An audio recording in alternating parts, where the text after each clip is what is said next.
World News in 5. Right now.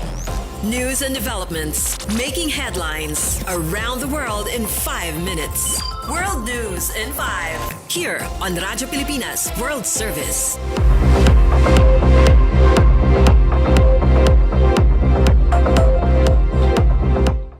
Good day to all of our listeners here on Radyo Pilipinas World Service. This is World News in 5 and I'm your host, Steph Vicente. Ukrainian President Volodymyr Zelensky has denied Russia's claim that Ukraine launched a drone attack on one of Russian President Vladimir Putin's residences, calling the accusation a lie meant to sabotage peace talks. According to BBC News, Russian Foreign Minister Sergei Lavrov alleged that 91 long-range drones were launched overnight toward Putin's state residence in Novgorod region and said all were intercepted with no damage or casualties reported. Ukrainian President Zelensky dismissed the allegation as a typical Russian tactic, accusing Moscow of creating excuses to continue its attacks on Ukraine. Russia said it will now review its position in peace negotiations, but stressed it does not plan to withdraw from talks with the United States. The accusation comes just a day after talks in Florida, where U.S. President Donald Trump and Ukrainian President Zelensky discussed a revised peace plan aimed at ending the war. In other news overseas, Nepal is scrapping a scheme meant to reduce trash on Mount Everest after authorities admitted it failed to deliver results.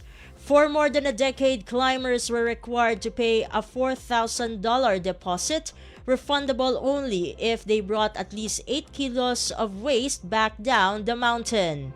The BBC reports the program was designed to address the growing rubbish problem on the world's highest peak, now estimated at around 50 tons of waste. But officials say the garbage has continued to pile up, especially at higher camps, while the system became an administrative burden. Authorities explained that most climbers only return trash from lower camps, not from higher altitudes where waste is hardest to remove. Items like tents, food containers, and empty cans were often left behind, while climbers mostly brought down used oxygen bottles. And finally, China's military has begun large-scale drills around Taiwan involving its army, navy, air force, and rocket units. According to CNN, the exercises called Justice Mission 2025 are meant to send what Beijing calls a strong warning against any move toward Taiwanese independence and against foreign interference. China's Eastern Theater Command said the drills will test combat readiness and practice blockading key ports and strategic areas. Live fire exercises are scheduled in several sea and air zones surrounding Taiwan. Taiwan's government condemned the drills, calling them military intimidation.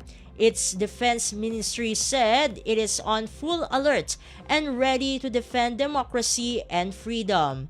Analysts say the exercises appear aimed at practicing how to block foreign military forces from entering the area.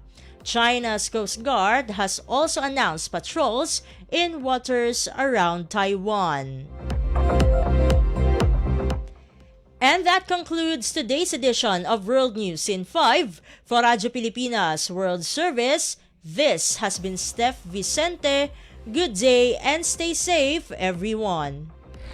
World News in 5. Right now.